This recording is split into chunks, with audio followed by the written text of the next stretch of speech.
our panel is about the art of anticipation. We were having a light debate about what that means backstage. But it's all about basically knowing your customers, your clients well enough, anticipating their needs. There is some daylight between AB InBev and BlackRock and Citigroup. So maybe a productive way to start would be just defining who you see as your customers, as your clients. Nick, let's start with you. Well, first, good morning. Thank you for having me. So at AB InBev, we serve millions of retailers around the world. Take it away.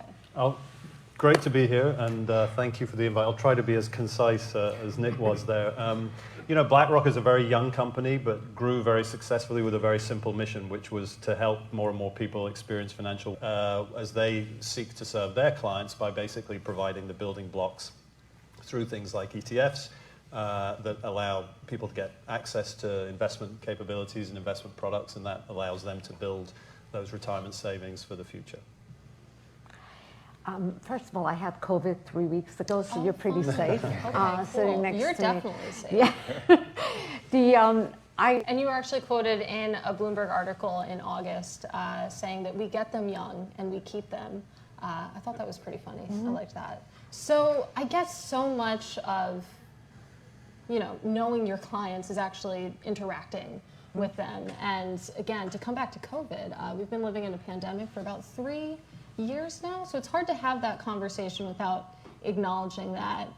Over the past 3 years, how has the mode of interaction, and especially the first interaction, how has that changed? I'd be happy to take that. For our business, it's really been a transformation from analog to digital. Take it away, Mark. Take it away.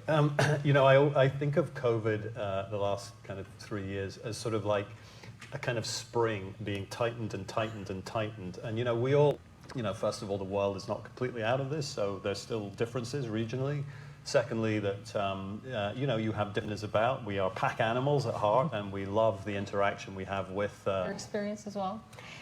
Pretty much the same, so I won't repeat all of what was said, but I will tell you that it was amazing when you went to Zoom, a lot of Zoom with your clients. You actually got to thirsty dogs, kids, you know, and it created a type of conversation more real when you're in person with people. So I feel like this is where the daylight between your industry and your two's industry is coming out, because obviously your client's very comfortable with that digital world. But Nick, to your point that it was the transition from analog to digital, tell us a little bit about the growing pains there. Well, at first we weren't sure if our retailers would embrace technology as a way of interacting with us. And so we had to tailor our offerings.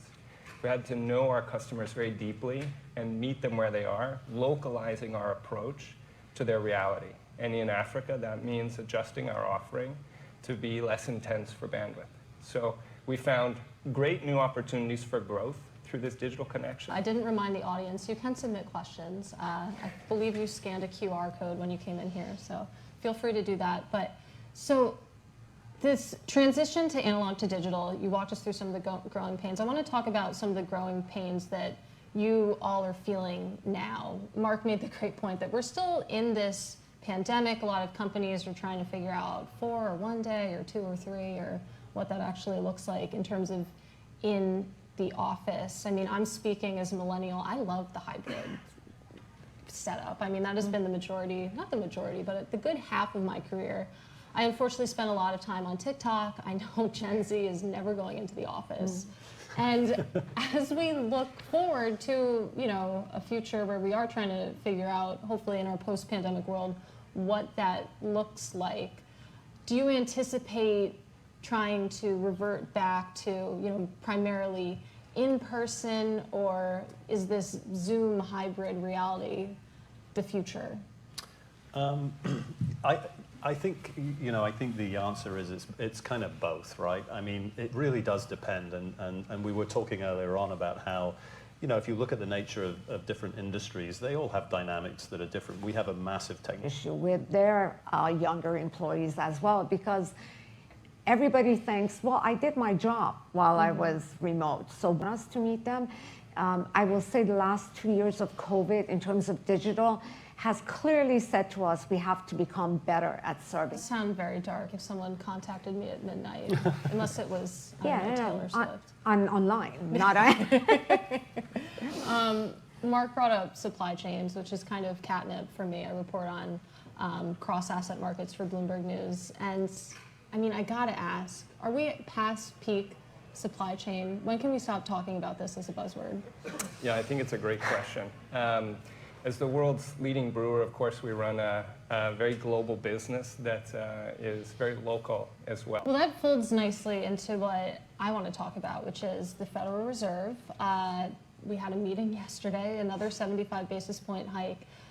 Soft landing is still a phrase you hear a lot in terms of what's going to happen to the economy, but we know that recession fears are growing. We know that inflation is hitting all segments of the economy right now. And I'm curious what you all are hearing from your clients in terms of that, and what past periods in recession have taught you about how the mode of interaction, how those communications changed. Naz, I'd love to start with you. You know, I think that clients themselves are trying to understand what it means to their industries in terms of what is happening. This is unlike any downturn we've seen in most of our, in a situation like this, rather than sit and just answer the call. First full-blown recession, potentially, unless they, you know, had some experience with the GFC. Level of anxiety among the clients that you serve. Yeah, look, I mean, let's not kid ourselves. The number one concern that that's actually right. I actually worked part of my career in Turkey when they still get through the winter and so forth. So I think we'll maybe start to see some deflationary pressures that hopefully then, you know. A very generous man. I talk to a lot of people who are upset with the Fed right now. But Nick, I gotta say, I don't envy you. We already went through some of the supply chain challenges that you're dealing with. What has the conversation with your retailers been like when we think about this very high inflation? In the US, the hottest inflation in a generation. It's a similar picture around the world. What do those conversations sound like? Yeah, I think inflation, of course, we're not immune. Oh, we have an interesting amount of time left, about 1 minute and 45 seconds. Let's do a lightning round really quick. I want to hear from each of you what you expect to be your biggest priority in 2023. Maybe in a year we can talk about how that changed, but Naz, let's start with you. Talent, retention of talent. Yeah, Delivering income to our clients. love it. I think for AB InBev, it will be to continue to lead and grow our category through this environment, being with our consumers. And for me personally, it will be to continue our digital transformation with our retailers, enabling our partners, more than 200 partners. This has been great. Thank you guys so much, Nick, Mark, and Naz. I wish you all the best of luck in 2023, and thank you for taking the time to come hang out with us actually in person.